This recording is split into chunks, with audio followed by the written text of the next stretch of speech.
Welcome to learners idea tube. കൂടുതൽ വീഡിയോകൾക്കായി channel subscribe ചെയ്ത് ബെൽ ബട്ടൺ അമർത്തൂ. അപ്പോഴായിരിക്കും നിങ്ങൾക്ക് ഫ്യൂച്ചർ വീഡിയോസ് നോട്ടിഫിക്കേഷൻ ലഭിക്കുന്നത്.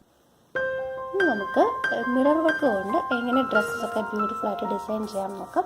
ഇതിപ്പോൾ ഒരു സാധാരണ പട്ടുപാവാട ഉടുപ്പും സ്റ്റിച്ച് ചെയ്യിപ്പിച്ചാണ്. ഇത് കസവിൻ്റെ തുണിയും കൊണ്ട് സ്കേർട്ടും ഒരു പോളിക്കോട്ടൺ കൊണ്ടുള്ള ടോപ്പുമാണ് ഇത്. ഇതിൽ മിറർ വർക്ക് ഇപ്പോൾ ഈ ബ്ലൗസിൻ്റെ ഇവിടെയും പോർഷനിലും മിറർ വർക്ക് ചെയ്തിട്ടുണ്ട്. ഇത് നമുക്ക് വാങ്ങാൻ കിട്ടും. ഇതിങ്ങനെ തന്നെ വാങ്ങിയിട്ട് നമ്മൾ സ്റ്റിച്ച് ചെയ്തിട്ട് ഒട്ടിക്കും കൂടെ ചെയ്യാം. ഫാബ്രിക് ഗ്ലൂ വെച്ചിട്ട് ഒട്ടിക്കുകയും ചെയ്യാം. അങ്ങനെ ആണിത്. പിന്നെ ഈ സ്കേർട്ടിൻ്റെ സൈഡിലായിട്ട് കാണുന്ന ഈ ബോർഡർ നമുക്ക് ഇതുപോലെ വാങ്ങിയിട്ട് അറ്റത്ത് വെച്ച് സ്റ്റിച്ച് ചെയ്യാം. അപ്പോൾ ഈ മിറർ വർക്ക് എങ്ങനെ ചെയ്യാമെന്ന് നോക്കാം.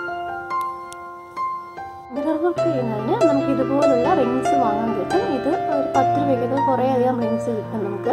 അപ്പോൾ ഇത് വെച്ചിട്ട് നമുക്ക് ഒന്ന് സ്റ്റിക്ക് ചെയ്താൽ മതി. അല്ലാതെ മിറർ വർക്ക് നമുക്ക് ആരി വർക്ക് വെച്ചിട്ട് സ്റ്റിച്ച് ചെയ്ത് ചെയ്യാം. അത് കുറേ ടൈം കൺസ്യൂമിംഗ് ആണ്. അത് ചെയ്യാൻ നല്ല പാടുമാണ് കുറച്ച്. അപ്പോൾ നമുക്ക് ഇത് ഉണ്ടെങ്കിൽ ഈ റിങ് വെച്ച് നമുക്ക് ഈസി ആയിട്ട് ചെയ്തെടുക്കാം. പിന്നെ ഇതുപോലുള്ള മിറേഴ്സ് വാങ്ങാൻ കിട്ടും. ഏത് ഷേപ്പിൽ, സ്ക്വയർ ഷേപ്പിലും ഒക്കെ ഉള്ള മിറേഴ്സ് നമുക്ക് വാങ്ങാൻ കിട്ടും. അതും യൂസ് ചെയ്യാം. ഇത് നമ്മൾ ആദ്യം സ്റ്റിക്ക് ചെയ്യുന്നത് ഫാബ്രിക് ഗ്ലൂ വെച്ചിട്ടാണ്. ഫാബ്രിക് ഗ്ലൂ വെച്ചിട്ട് ആദ്യം നമുക്ക് ഈ മിറർ സ്റ്റിക്ക് ചെയ്യുന്നത് ഫാബ്രിക് ഗ്ലൂ യൂസ് ചെയ്തിട്ടാണ് നമ്മൾ ചെയ്യുന്നത്. ഫാബ്രിക് ഗ്ലൂ മാത്രമേ ഇത് സ്റ്റിക്ക് ആവത്തുള്ളൂ. എന്നാൽ തന്നെയും ചിലപ്പോൾ 2-3 വാഷൊക്കെ ചെയ്ത് കഴിയുമ്പോഴേക്കും ആ മിറർ ഇളകി പോകാൻ ചാൻസ് ഉണ്ട്. അപ്പം നമ്മൾ ഹാൻഡ് സ്റ്റിച്ചും കൂടി ചെയ്യണം. ഈ അരികിലായിട്ട് നമ്മൾ ചെറുതായിട്ട് ഹാൻഡ് സ്റ്റിച്ച് കൊടുത്താൽ അത് ഇളകി പോകാതിരിക്കും. അപ്പോൾ നമുക്കിത് എങ്ങനെ ചെയ്യുന്നത് നോക്കാം. നമുക്ക് ഈ മിററിൻ്റെ ബാക്ക് സൈഡിലായിട്ട് ഗ്ലൂ അപ്ലൈ ചെയ്യാം.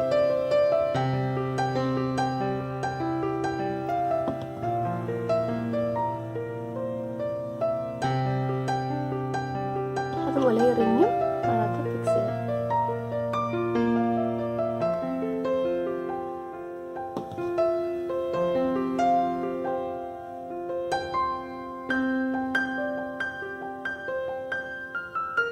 ശേഷമാണ് ഈ മിറർ വർക്ക് ചെയ്യുന്നതെങ്കിൽ നമ്മൾ എന്തെങ്കിലും ഒരുപോലെ ഒരു പേപ്പർ കൊണ്ട് ഈ ഡ്രസ്സിന് അടിയിലായിട്ട് ഇതുപോലെ വെച്ച് ചെയ്യണം. ഇല്ലെങ്കിൽ ഈ ഗ്ലൂ അടുത്ത ലെയറിൽ വരെ പറ്റാൻ ചാൻസ് ഉണ്ട്. അപ്പോൾ ഇതുണ്ടെങ്കിലും ഇതുപോലെ അകത്ത് വെച്ചിട്ട് വേണം ഇത് ഇതുപോലെ ഫിക്സ് ചെയ്യാൻ.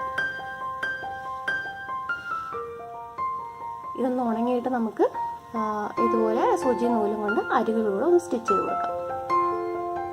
അതായിട്ട് ഉണങ്ങിയിട്ടുണ്ട്. അപ്പോൾ നമുക്ക് ഇതുപോലെ ഹാൻഡ് സ്റ്റിച്ച് ചെയ്യാം.